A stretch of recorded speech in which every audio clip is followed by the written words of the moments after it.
Hello and नमस्ते सबैजनालाई फेरि पनि स्वागत छ हाम्रो युट्युब च्यानलमा। Today again we are back with an another moto blog video. अब मोटो ब्लग चाहिँ अब के विषयमा भन्ने त, अब बाटोमा जे भेट्छ त्यही हैन। What we are gonna see, we are gonna record, we are gonna post it, we are gonna show it to you all है। अब हामी आफ्नो गन्तव्यतर्फ राख्दैछौँ। गन्तव्य भने कता, वाट, वेयर? अफिसमा obviously. Without a day, without a work पेट पालिँदैन अब ल। अब अफिस जाने क्रममा है आज लेट्स सी अर्कै बाटोबाट जानुपर्छ। 5, 4 nowadays it's kind of very rainy season out here। Watch गर्दैछ यस्तो हेर्छ कि हुन्छ नि, ओरेन्जमा बत्ती बल्ने बित्तिकै होइन यस्तोरी हेरिदिन्छ है। रेडमा बोलेको भए त हेलो माइक टेस्टिङ वाकी टकी हान्थ्यो नि त, बट इट्स फाइन। अब ओरेन्जसम्म चाहिँ अब होइन एक्सेप्टेबल छ होइन, कन्सिडरेबल ओरेन्जसम्म। ओरेन्जबाट रेड बल्ने बित्तिकै 500 कि 1000 चुना लाग्यो क्या। जस्ट ठिकै छ। कहिलेकाहीँ रुल्स भनेको पनि राम्रो, कहिलेकाहीँ चाहिँ अब खै के भन्नु। अब रिसेन्टली यो हाम्रो गणेश नेपालीको केस तपाईँहरूले हेर्नुभयो होइन।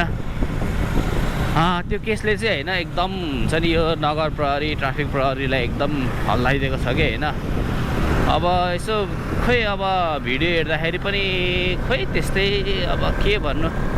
एक्चुअली होइन गणेश नेपाली चाहिँ म काम गरेको ठाउँमा होइन हाम्रो एकजना मेसेन्जर भाइ हुनुहुन्छ कि होइन, उसको आफ्नो मान्छे रहेछ कि होइन, ज्वाइँ पर्ने रहेछ होइन।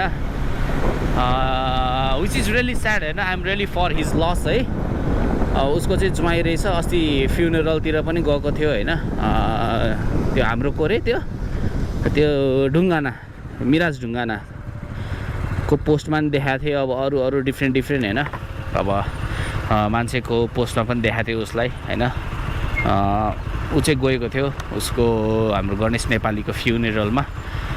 अब भन्नु त नहुने हो होइन, एकर्डिङ टु हिम होइन। अलिकति रिसाउने मान्छे, रिसाउने टाइपको मान्छे थियो अरे होइन। मूर्ख मान्छे थियो अरे कि होइन। सानोतिनो कुरामा रिसाउने जाने होइन, घर छोडेर जाने गर्थ्यो अरे होइन।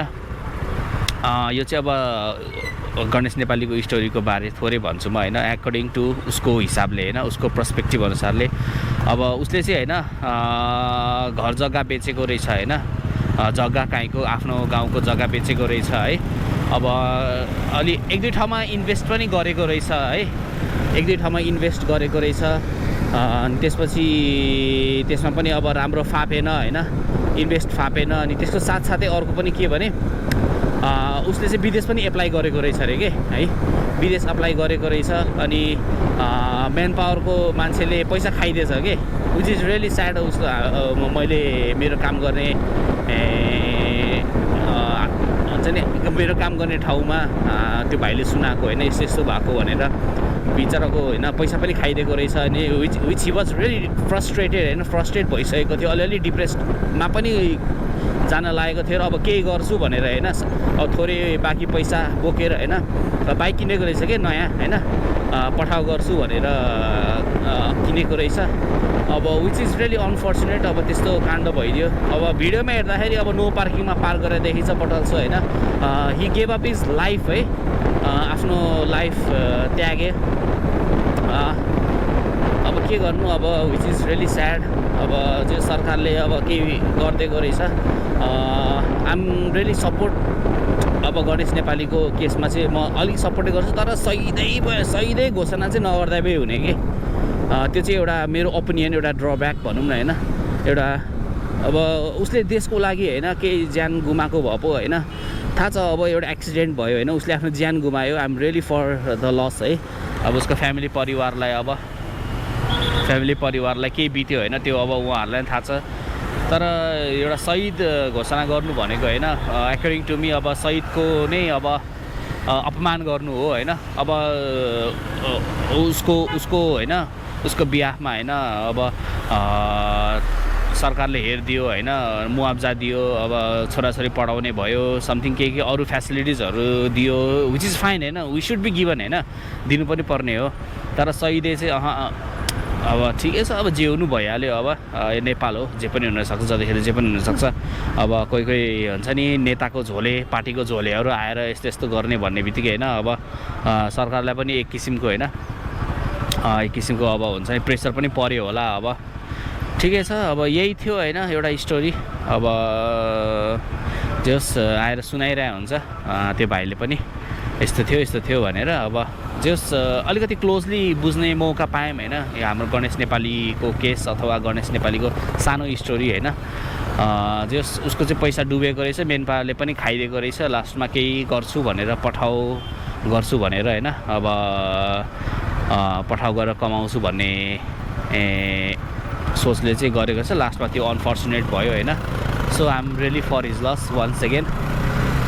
अब त्यही हो, अब लाइफ सुड गो अन होइन। अब आज मरे 2 दिन भन्छ नि, अब ठिकै छ, अब के गर्नु, अब भइरहेछ, चलिरहेछ होइन। अब सबैजनाले हेरेको पनि छ, अब एउटा आवाज पनि उठाएको छ हो होइन। तर होइन एउटा डेली होइन, दिनमा पठाउ गरेर होइन, एक राइडमा 50-100 150 कमाउनेहरूलाई त होइन, एकचोटि चिट काटेपछि त 1500 होइन 1000 तिर्नु भनेको त which is really kind of unfair also होइन। अब यस्तो सिस्टम के लाउनु पऱ्यो भने होइन, ठ्याक्कै उहाँहरूसँग एउटा अनलाइन सिस्टम हुनु पऱ्यो होइन, जसले गर्दाखेरि चाहिँ होइन 1-2 चोटिसम्म वार्निङ दिने के होइन, लाइक वार्निङ के। अब वार्निङ पनि कस्तो भने रेकर्ड राख्ने टाइपको के, ठ्याक्कै लाइसेन्स लिने, रेकर्ड राखिदिने, 1 टाइम वार्निङ भनेर सिस्टममा अपडेट हुने टाइपको के। अनि फेरि अनि हेरे सेकेन्ड टाइम वार्निङ, थर्डमा चाहिँ बरु चिट काटिदिने के, ताकि हुन्छ नि ट्राफिक नगर प्रहरीहरूसँग पनि एउटा एभिडेन्स हुन्छ नि त होइन। हेर्नु तपाईँले होइन 2 चोटिसम्म भायोलेट गर्नुभयो होइन, 3 चोटिसम्म हामीले तपाईँलाई फाइन गरेको छौँ भनेर एउटा रिजनेबल पनि हुन्छ कि, एउटा प्रुफ पनि हुन्छ कि होइन। अब काठमाडौँमा यातायात व्यवस्था अस्तव्यस्त पनि छ होइन। अब एकैचोटि होइन काहीँ अब राख्यो होइन, अब मै यहाँनिर राखेर यहाँनिर केही किन्न गयो भने आएर प्लाट्टै विल लक गरिदिन्छ कि होइन। अब यहाँ मेरो सामान अथवा केही अब काम परेको छ भने म कहाँ पुग्नुपर्छ कि होइन, बाइक राख्नको लागि कहाँ पुग्नुपर्छ, अनि बाइक राखेर आउनुपर्छ, हिँड्दै आउनुपर्छ होइन, which is kind of time loss for me के। अब ठ्याक्कै आउने होइन, वार्निङ पनि दिँदैन कि, आएर विलक ड्याङ्की हानिदिन्छ कि।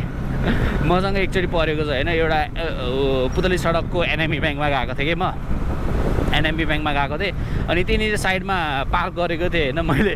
अनि ब्याङ्क गएर आउँदाखेरि त उठाएर गाडीमा हालिसकेको थियो कि, गाडीमा हालिसकेको थियो। अनि त्यहीँबाट हिँड्दै बहीखाना गएर तुरुन्तै गएर ल्याएर 1000 रुपियाँ चिट काटेर अनि लिएर आएको के। त्यस्तो हुन्छ कि। अब 1000 रुपियाँ भनेको त होइन एउटा नर्मल होइन पठाउ गर्ने मान्छे होइन, दिनचर्या कटाउने मान्छे होइन, त्यो पठाउ ड्राइभरले अब कसरी बाइक निकालेको छ होइन, इएमआईमा निकालेको छ कि कोहीसँग ऋण लिएर मागेको छ कि होइन, निकालेको छ कि होइन, त्यो कुरा हेर्नु पऱ्यो कि होइन। हामीले हेर्दा हेरिरहेको छ, ट्राफिकहरूले पनि बुझ्नु पऱ्यो कि। मैले भने नि एउटा सिस्टम हुनु पऱ्यो होइन, 2 चोटिसम्म वार्निङ दिने, रेकर्ड राख्न मिल्ने होइन, थर्ड टाइममा चाहिँ ल बरु चिट काटिदिने के। त्यस्तो भयो भने बेटर हुन्छ के।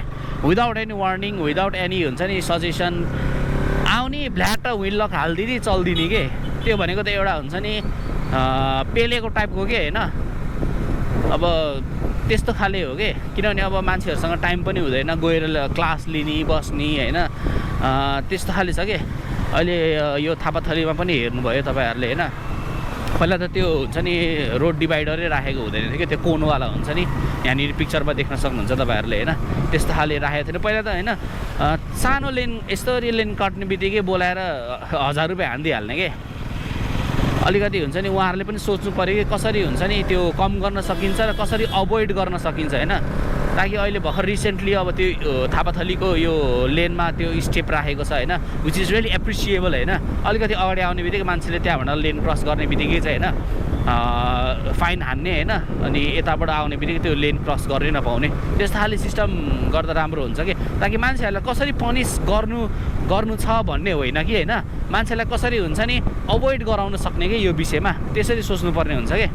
सो अब यही हो, अब ट्राफिकको रुल्स रेगुलेसन हाम्रो यो गणेश नेपालीको सानो होइन सानो स्टोरी तपाईँहरूलाई कस्तो लाग्यो होइन आई मे बी रङ होइन ताकि त्यो भाइले भनेको कुरा रङ पनि हुनसक्छ होइन तर ऊ त आफ्नो मान्छे हो नि त आफ्नो मान्छेले भनेको कुरा त खासै गलत पनि नहोला होइन सो अब यही थियो अब उसको सानो स्टोरी अनि त्यसपछि ट्राफिकको रुल्स एन्ड रेगुलेसनको बारेमा तपाईँहरूलाई कस्तो लाग्यो है अब हेरिदिनु भयो सुनिदिनु भयो बुझिदिनु भयो होइन सपोर्ट गरिदिनु होला भिडियो हेरिदिनु होला है thank you so much for watching hope you guys enjoyed my video piece